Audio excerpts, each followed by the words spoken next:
Book 1, Chapter 5. Activities of the Spiritual World. There are 3 realms in the spiritual world, namely heaven, purgatory, and hell.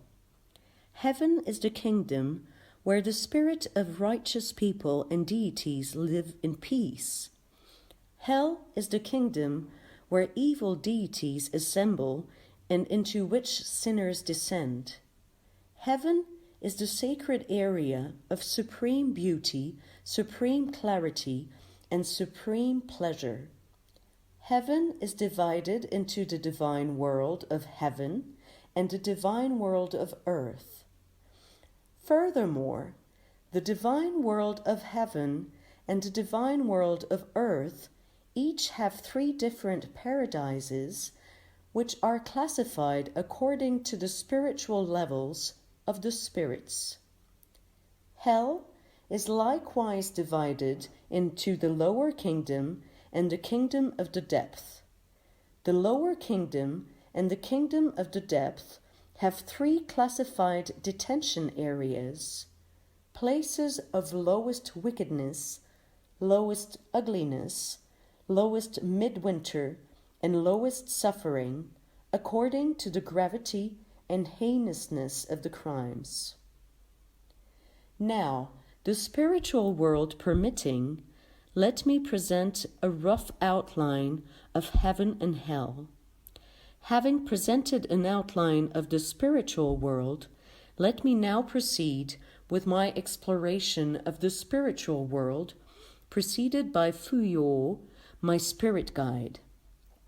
Of course, my body was still sitting on Mount Takakuma, and only my spirit made the journey. I went several 100,000 ri. 1 ri is about 4 kilometers, with tremendous speed, faster than the swiftest airplane. My feet never touched the ground.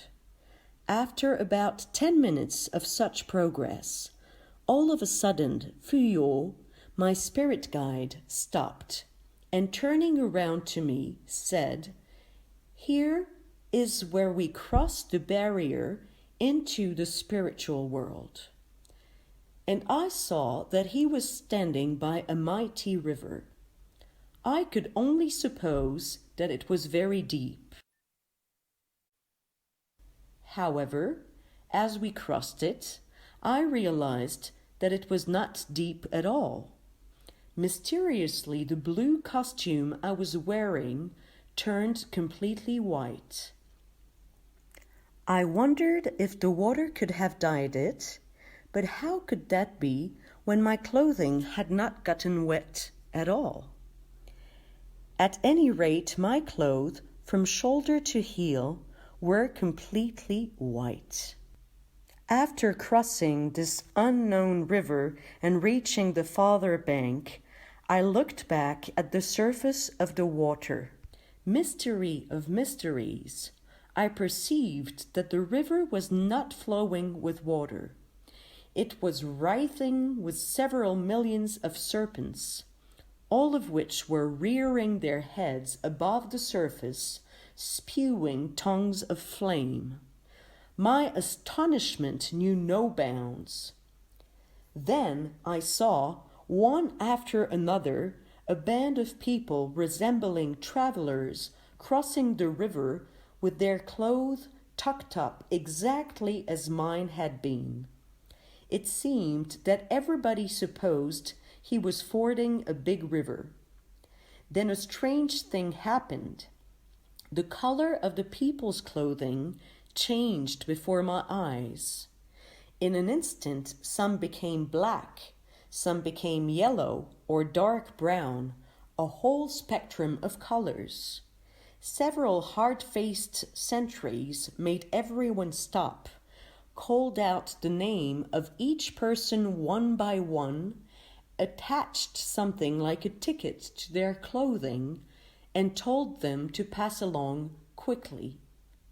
The travelers went straight ahead, and after about a 4-kilometer walk, they reached something like a municipal building, where more guards burst upon the scene and tore off the tickets.